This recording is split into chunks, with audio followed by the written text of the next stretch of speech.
You are welcome to yet another episode of HN What's Your Say? The #1 listening show, where we discuss real issues with real people like you. We are still featuring R. Kelly. Real name Robert Sylvester Kelly. Also known as the R&B King. In the history of American music, few names have commanded both reverence and controversy like Robert Sylvester Kelly, better known as R. Kelly. The voice that brought us I Believe I Can Fly, Step in the Name of Love, and countless other classics now lies behind bars, shackled not only by iron but by a narrative that has been aggressively shaped by media hysteria, political interests, and perhaps something even more sinister. But the question that keeps echoing across the minds of those who still dare to look deeper is this: how did the appellate judges uphold forced labor charges against R. Kelly if they were not influenced or worse, corrupted to ensure his downfall? Let's peel back the layers of this extraordinary case and expose what mainstream outlets won't tell you. It all begins with charges so severe, so loaded with moral indignation that they could overshadow a lifetime of good behavior and success stories. When we hear forced labor, for example, we picture sweatshops, prisoners toiling under brutal overseers, a violent and non-consensual reality. But in the case against R. Kelly, the charge was stretched, twisted and molded into something unrecognizable. Under the Trafficking Victims Protection Act, forced labor requires proving that the accused knowingly obtained labor or services through threats of serious harm, physical restraint or abuse of legal processes. However, in R. Kelly's case, the so-called services often amounted to consensual relationships and normal luxury household living tasks, contexts far removed from anything resembling traditional forced labor. But the narrative had already been set. The media, ever hungry for scandal, painted Kelly as a monster long before the trial even began. The public was saturated with images and sound bites. Interviews turned into viral memes, teary confessions and one-sided documentaries masquerading as journalism. When the courtroom lights came on, the prosecutors didn't just argue a legal case, they sold a story. They knew the power of public perception. And they knew that if they could frame R. Kelly as a monstrous figure who manipulated young women into servitude, they'd all but guarantee a conviction. Yet beyond the headlines, there were glaring inconsistencies in the testimonies of key witnesses. We now know that some accusers were allegedly pressured and coached. Some even admitted on record to lying to gain financial leverage or media deals. Azriel Clary, once a key accuser, reportedly faced manipulation from both sides. Family members eager to capitalize on her connection to Kelly and government investigators with a predetermined agenda. But here's where it gets even more disturbing. The appellate court, which is supposed to be the supposed gatekeeper of justice, who should have critically examined every legal flaw and upheld the forced labor conviction without properly scrutinizing the enormous legal stretch used to apply such bogus charges. They accepted the narrative wholesale, ignoring contradictions, ignoring exculpatory evidence, and ignoring witness credibility issues. Some suggest simple judicial deference to the lower court. But others suspect something far darker. The coordinated smear campaign against Kelly had global reach, backed by powerful interests and a vast media machine.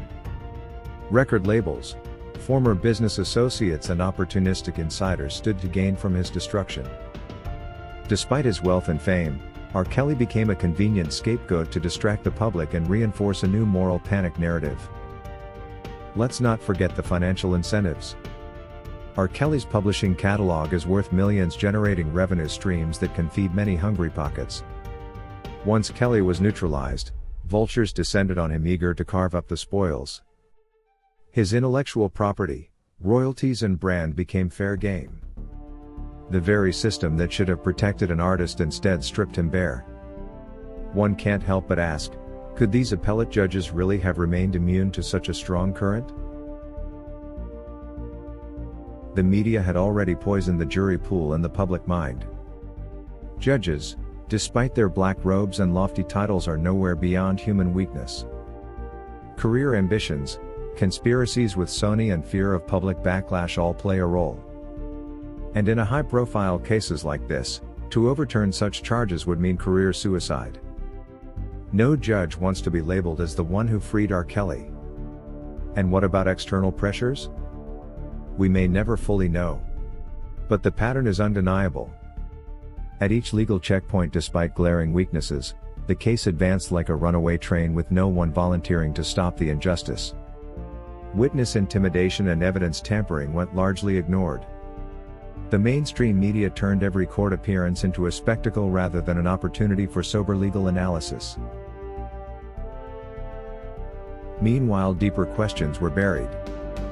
Why were certain messages that were brought in as bombshell evidence ignored? And why were exculpatory testimonies overshadowed? Why did the court refuse to acknowledge the timeline discrepancies that could have dismantled the entire forced labor narrative? This is not to say that Kelly was perfect, because no human is. But perfection is not the standard for freedom. Due process is. And in this case, due process was a casualty of a larger cultural and financial agenda. The forced labor charge and several others were the legal masterstroke. Once attached, it transformed consensual relationships into serious crimes. And even if a young woman traveled with Kelly willingly, the prosecution claimed it was coerced through emotional manipulation. Yet similar dynamics exist in countless relationships: music managers, athletes and actors, but none are prosecuted under forced labor statutes. Moreover, forced labor was among the charges that no one would confuse to be appropriate. This selective application of the law reveals a larger game at play.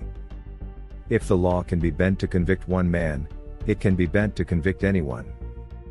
And let's talk about the broader context. America has a long, uncomfortable history of tearing down prominent black men once they become too powerful or too independent. Mike Tyson, Michael Jackson and countless others felt the wrath of a system that only tolerates black brilliance on its own terms. And so did Jack Johnson as early as 1912. R. Kelly was not just an artist, he was a brand, a business empire and a symbol. His removal sent a chilling message to every other black entertainer: stay in line or risk annihilation.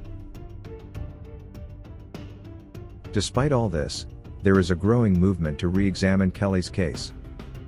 Legal scholars, independent journalists and supporters around the world are all calling for transparency and fairness. They question the validity of the charges, the ethics of the media circus and the true motivations behind this relentless persecution. Could the appeal judges really have been untouched by these external forces? Could they have remained purely impartial in the face of global outrage, death threats and endless social media noise? The evidence suggests otherwise. At the end of the day, the story of R. Kelly is not just about one man. It's about the vulnerability of the justice system to media manipulation, the power of money and influence to shape outcomes, and the willingness of society to sacrifice due process on the altar of outrage. We owe it to ourselves and to future generations to demand better. To demand a justice system that operates on truth, not sensational headlines. To insist on transparency from judges and prosecutors alike. And to recognize the dangerous power that media and money can wield over our courts. There is no doubt there must be someone paying for R. Kelly to be incarcerated. And whoever is doing it has a lot of FU resources to finance this. R. Kelly's voice may be silenced behind bars for now, but the questions surrounding his case echo louder than ever.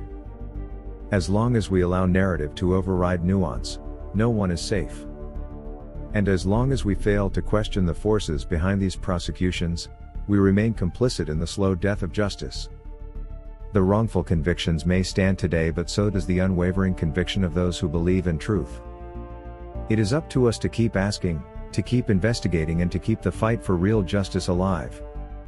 Because in the end, history will judge not just R. Kelly but all of us for what we allowed, what we ignored and what we chose to believe. That is all we had for you today on HN What's Your Say? To keep updated whenever we post a new video, subscribe to this channel now. Also remember to hit the bell icon and enable notifications. And feel free to share your opinions with us in the comment section below, and let us know if you would like us to publish your views in our next release. We value all our subscribers' opinions.